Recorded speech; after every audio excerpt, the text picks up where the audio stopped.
Hello everyone. Today our topic is constant motion. ठीक है. So what is constant? Constant limitation or restriction. What is this? तो हम जिस constant का हम यूज करेंगे, ठीक है. तो क्या होगा, वो रिजिड बॉडी होगा. वो रिजिड बॉडी को हम constant के हिसाब से यूज करेंगे. तो रिजिड बॉडी क्या है? Is the body which does not change its shape and size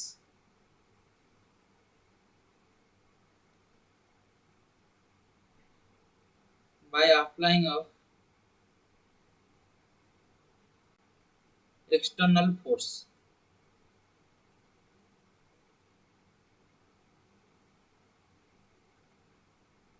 ठीक है. तो रिजिड बॉडी ये है कि जिसके ऊपर फोर्स अप्लाई करने से उसका शेप और साइज चेंज नहीं होता. ठीक है. तो उसको हम कांस्टेंट क्या है, लिमिटेशन और रेस्ट्रिक्शन होगा. क्या होगा, मान लीजिए इधर एक बॉडी है, उसको अगर हम फोर्स अप्लाई करेंगे तो ये मूव करेगा या एक्सेलरेट करेगा? तो मूव तो करेगा, वेलोसिटी आएगा उसका. अगर वो एक ऐसे रॉड के साथ कनेक्ट है,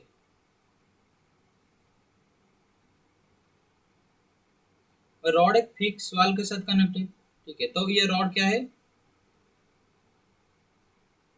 रिजिड बॉडी है. मतलब उसका साइज शेप लेंथ चेंज नहीं होगा. तो ये इधर क्या है, कांस्टेंट है. वो क्या करता है, वो लिमिटेशन और रेस्ट्रिक्शन, मतलब वो जो डिस्टेंस है इस बॉडी का, वो चेंज नहीं हो सकता. अगर फोर्स भी अप्लाई किया तो वो उसका वेलोसिटी नहीं देगा, उसको उसको मूव नहीं करने देगा, वो उसको रेस्ट्रिक्ट करेगा. तो इस उसको हम बोलते हैं कांस्टेंट. तो what is constant motion? Constant motion, motion can not proceed arbitrary in any manner, or the motion of a body is constant by motion of another body. इसको पहले समझते हैं ये क्या बोलता है. ठीक है. तो मान लीजिए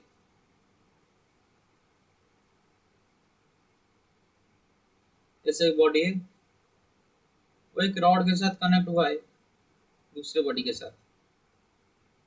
वो रॉड क्या है, कांस्टेंट है. मतलब उसका शेप नहीं चेंज होगा, मतलब उसका लेंथ चेंज नहीं होगा. ठीक है. तो ये बॉडी ए है, ये बॉडी बी है. ठीक है. तो सेकेंड लाइन बोलता है ये the motion of body is constant by the motion of other. मतलब ये बॉडी इस बॉडी के साथ एक कांस्टेंट के साथ कनेक्ट है. तो ये बॉडी का मोशन जो है, motion which can not be proceed in arbitrary manner. क्या आर्बिटरी मैनर में क्या प्रोसीड नहीं कर सकता? मान लीजिए कि इसका वेलोसिटी u1 है इसी डायरेक्शन में, इस बॉडी का वेलोसिटी u2 इस डायरेक्शन में हो सकता है क्या? नहीं हो सकता. क्योंकि अगर b इस डायरेक्शन में जाएगा और a इस डायरेक्शन में जाएगा तो ये जो लेंथ है कांस्टेंट है उसको इंक्रीज होना पड़ेगा, लेकिन ऐसा नहीं होगा. ठीक है. तो ये can not proceed in arbitrary manner, वो आर्बिटरी मैनर में प्रोसीड नहीं कर सकता. ठीक है. ये सिस्टम ऑफ बॉडी है जो कि एक बॉडी का मोशन दूसरे बॉडी के साथ कांस्टेंट में कनेक्ट हुआ है. ठीक है. तो कांस्टेंट मतलब एक रिजिड बॉडी के साथ कनेक्ट हुआ है और वो आर्बिटरी मैनर में मूव नहीं कर सकता. आर्बिटरी मैनर में मोशन नहीं कर सकता क्योंकि इस कांस्टेंट की वजह से. तो उसको बोलते हैं कांस्टेंट मोशन, जिसमें दो बॉडी कनेक्ट होते हैं एक कांस्टेंट के माध्यम से, और एक बॉडी का जो मोशन है वो दूसरे बॉडी के ऊपर निर्भर करता है. ठीक है. तो उधर एक पॉइंट आता है,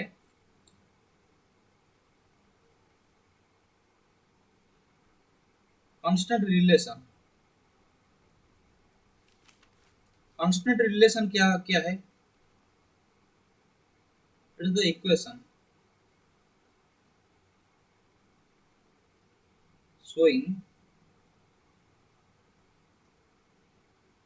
the relation of motion of a system of body.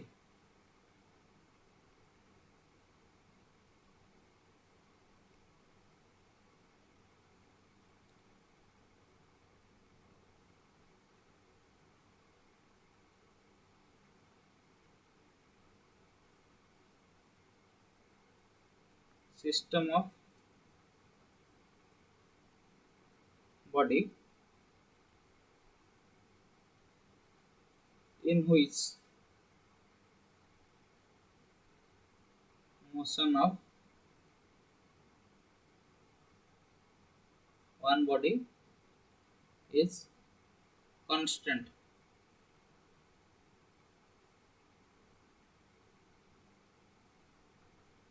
Another, ठीक है, क्या है ये जो एग्जांपल दिखाया था मैंने कि अगर ये u1 से जा रहा है तो इस ए बॉडी के हिसाब से बी का एक फिक्स वेलोसिटी होगा। क्या होगा?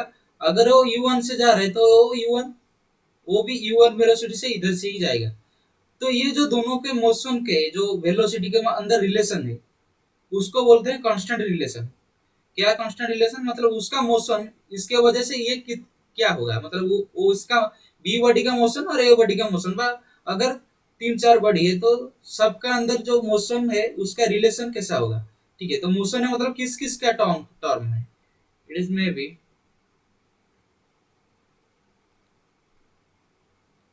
रिलेशन बिटवीन वेलोसिटी हो सकता है और बिटवीन एक्सेलरेशन भी हो सकता है।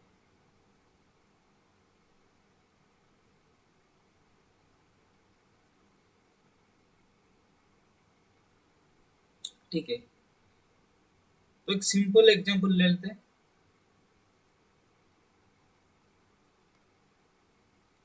लेट अस कंसीडर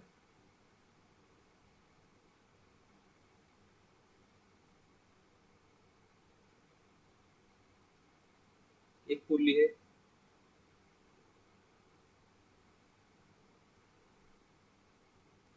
इधर एक बॉडी है कनेक्ट हुआ है उसके मास, इधर भी कनेक्ट हुआ है इसके मास। लेट अस कंसीडर कि m1 है, m2 है। तो m1 का जो एक्सेलरेशन है a1 है और इसका जो एक्सेलरेशन है और a2 है। तो what is the constant relation, मतलब a2 और a1 के अंदर रिलेशन क्या होगा उसको कांस्टेंट रिलेशन बोलते हैं। ठीक है, तो हम जनरल नॉलेज से उसको बोल सकते हैं कि a1 is equal to negative of a2। मतलब a1 अगर ऊपर जाता है तो a2 मास 2 नीचे आएगा, m2 नीचे आएगा तो m1 ऊपर जाएगा और दोनों का एक्सेलरेशन सेम होगा। ठीक है, लेकिन उसको मैथमेटिकली कैसे डिराइव करेंगे? मैथमेटिकली डिराइव करने के लिए जो कांस्टेंट रिलेशन मैथमेटिकली कैसे पाया जा सकता है वो एक कैलकुलस मेथड है। ठीक है, मान लीजिए ये पॉइंट है x1, ये पॉइंट है x2। ठीक है, ये a है, ये b है, ये c है। ठीक है, और ये जो डिस्टेंस है पुल्ली का उसको y मान लीजिए। तो हम अब लिख सकते हैं कि x1 plus Y plus x2 equal to L. L क्या है? टोटल लेंथ है। अगर ये पार्ट और y पार्ट और x2 पार्ट मिल जाएगा तो टोटल लेंथ हो जाएगा। तो उसका डेरिवेटिव ले जाते हैं। ठीक है, with respect to time dx1 dt plus dyy dt plus dx2y dt equal to dl by dt। L तो फिक्स है, एल का लेंथ फिक्स होगा। क्यों? क्योंकि वो स्ट्रिंग कांस्टेंट है, उसका लेंथ चेंज नहीं होगा। ठीक है, तो उसका डेरिवेटिव भी जीरो हो जाएगा। जो y है b के लेकर c के बीच में जो डिस्टेंस है वो हमेशा फिक्स होगा। चेंज कौन होगा? सिर्फ x1 और x2 चेंज होगा। क्यों? क्योंकि a जब मूव करेगा तो b और a के अंदर डिस्टेंस चेंज होगा और c और मान लीजिए कि एक पॉइंट है d, c और d के अंदर डिस्टेंस चेंज होगा लेकिन बी सी नहीं चेंज होगा कि टोटल लेंथ भी नहीं चेंज होगा। ठीक है, तो जो ये टर्म है और जो ये टर्म है वो जीरो हो जाएगा। उसका डेरिवेटिव क्यों कांस्टेंट है तो ये होगा d of x1 of dt plus d of x2 by dt equal to zero. D of X one को मान लीजिए v1 है, मतलब velocity of mass one m1 plus velocity of m2 equal to zero. तो ये आ गया velocity के अंदर रिलेशन, कांस्टेंट रिलेशन।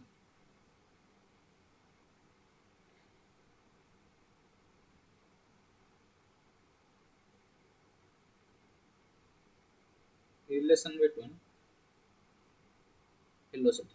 अगर उसका भी डेरिवेटिव ले जाते हैं, उसको डेरिवेटिव ले जाएंगे तो क्या होगा, D V one by D T plus D V two by D T equal to zero.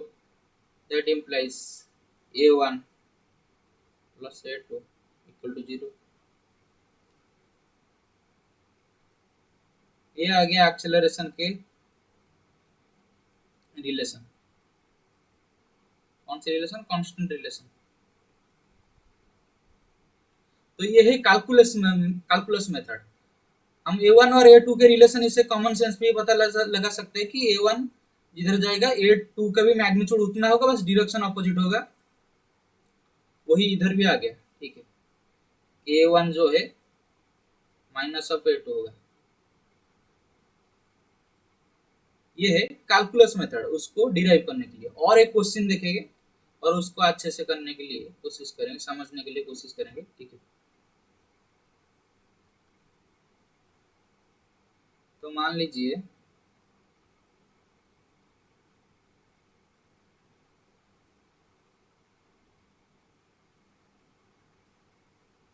कि ये एक फ्लोर है और ये एक वॉल है और एक रॉड है।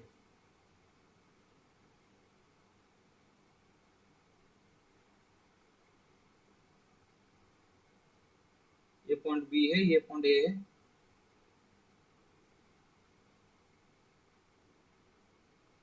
जो ए पॉइंट है उसको u वेलोसिटी से राइट की तरफ खींचा जाता है, ठीक है। तो b क्या होगा, नीचे आएगा, ठीक है। उसको मान लीजिए उसका वेलोसिटी v है। तो हमको v और u के वेलोसिटी के अंदर रिलेशन पता करना है जब ये एंगल थीटा होगा, ठीक है। तो पहले उसको जो क्लासिकल मेथड हम समझते हैं उसको यूज कर करने के लिए कोशिश करेंगे। मान लीजिए कि ये है x और ये है y और ये जो लेंथ है वो एल है, ठीक है। तो हम ये लिख सकते हैं कि X square plus Y square equal to L square. तो दोनों तरफ डेरिवेटिव ले जाते हैं विथ रेस्पेक्ट टू टाइम। तो ये होगा D X square Y D T plus D Y square by D T D L square by D T. L constant है, एल क्या है, कांस्टेंट का लेंथ है। तो उसका डेरिवेटिव जीरो होगा, एल स्क्वायर का भी। उसका डेरिवेटिव क्या हो जाएगा, two X D X by D T plus two Y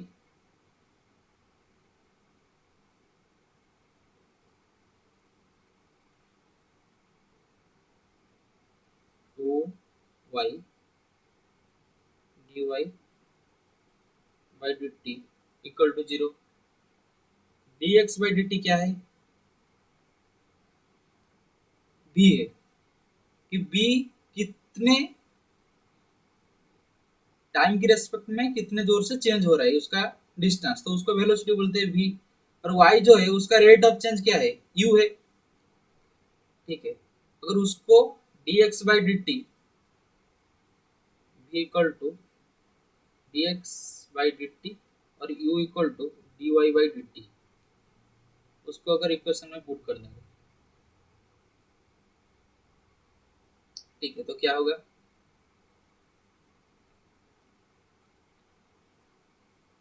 तो टू एक्स भी plus two Y U equal to zero. That implies v equal to minus 2y u by 2x equal to minus u y by x। ठीक है, तो हमको तो theta के हिसाब से उसका आंसर पता करना है, क्योंकि क्वेश्चन में दिया था कि जब ये एंगल थीटा होगा। ठीक है, तो थीटा क्या है, देखिए थीटा अगर दिखेंगे कि कॉट थीटा का वैल्यू कितना होगा, कॉट थीटा का वैल्यू होगा y बाई एक्स। डायग्राम से पता चल जाता है। ठीक है, तो इसको अगर इधर पुट करेंगे तो u cot theta,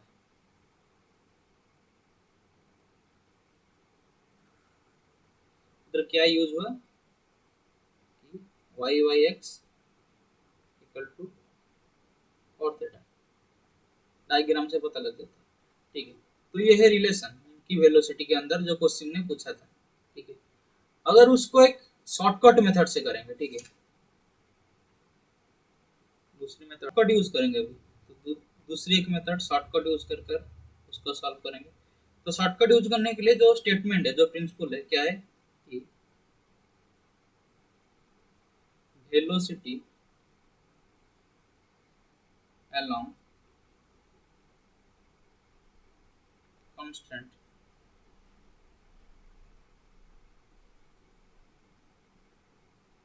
should be equal।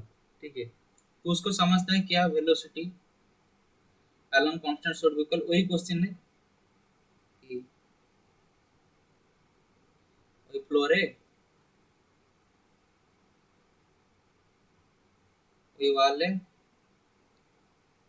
Rod, और ये पॉइंट ए है, ये पॉइंट बी है। जब एंगल थीटा है और ये वेलोसिटी राइट तरफ के जा रहे हैं यू वेलोसिटी से, और ये नीचे आ रहा है वी वेलोसिटी से। ठीक है, तो हम उसके अंदर रिलेशन फाइंड करेंगे कि यू और वी शॉर्टकट मेथड से यूज करेंगे, हम उस डिफरेंशिएशन नहीं लगाएंगे, कैलकुलस मेथड नहीं लगाएंगे। ठीक है, तो ये बोलता है कि velocity along constant should be equal. Velocity along constant कैसे निकालेंगे, तो देखिए कांस्टेंट है कौन, ए बी, और यू इधर है, तो उसके अलोंग में उसका वेलोसिटी कितना होगा, यू का कंपोनेंट होगा कि इसके अलोंग में ये होगा। तो ये एंगल थीटा, तो ये एंगल भी थीटा, तो ये हो जाएगा यू कॉस थीटा। ये कितना होगा 90 माइनस थीटा। तो भी का जो कंपोनेंट होगा बी ए के अलंग में, वो क्या होगा कि भी कॉस 90 माइनस थीटा इज भी साइन थीटा। तो ये क्या बोलता है कि velocity Alang constant should be equal. तो ये वेलोसिटी और ये वेलोसिटी इक्वल होना चाहिए, मतलब क्या होगा भी sine theta equal to U cos theta, that implies v equal to u cos theta by sin theta equal to u cot theta। वही रिलेशन आ गया कि v equal to u cot theta। उसको शॉर्टकट यूज कर कर भी हो सकता है। ठीक है, तो दूसरा क्वेश्चन ले जाएंगे और उसको शॉर्टकट यूज कर कर करने के लिए कोशिश करेंगे। ठीक है, मान लीजिए उसको कैलकुलस मेथड नहीं यूज करेंगे, शॉर्टकट मेथड यूज करेंगे। बोलिए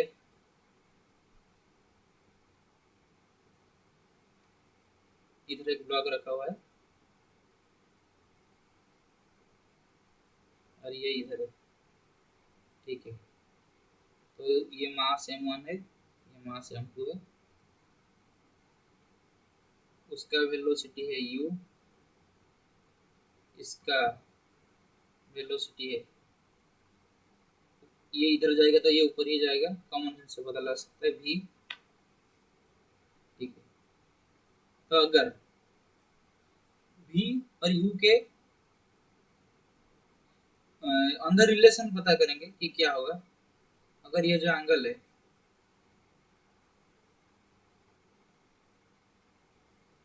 थीटा है, ठीक है, ये एंगल थीटा है, तो भी और यू के अंदर रिलेशन क्या होगा, शॉर्टकट मेथड यूज करेंगे, ठीक है। तो ये भी है, तो इधर भी वेलोसिटी भी होगा, इधर भी वेलोसिटी भी होगा, क्योंकि वही स्ट्रिंग है, वो जितना नीचे आएगा वो भी इधर जाएगा, तो ये इतना इधर वेलोसिटी कितना होगा, v होगा।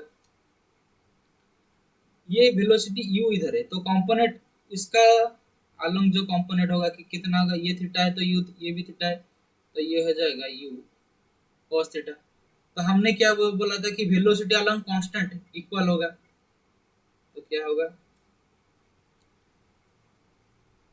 u cos theta equal to v is the relation. Shortcut में आ गया, उसको अगर चाहेंगे तो कैलकुलस मेथड से भी कर सकते हैं। ये इस हाइट ले जाएंगे, फिर इसको x1 ले जाएंगे, और इसका लेंथ निकालेंगे, फिर इसका हाइट x2 निकालेंगे, और उसको कैलकुलस मेथड भी हो सकता है, लेकिन ये शॉर्टकट मेथड से बहुत जल्दी निकल जाएगा, ठीक है। जो दूसरी क्वेश्चन है उसका भी शॉर्टकट मेथड दिखा था कि कैसे क्वेश्चन का सॉल्यूशन इक्वल आ गया, तो हम इसको शॉर्टकट मेथड।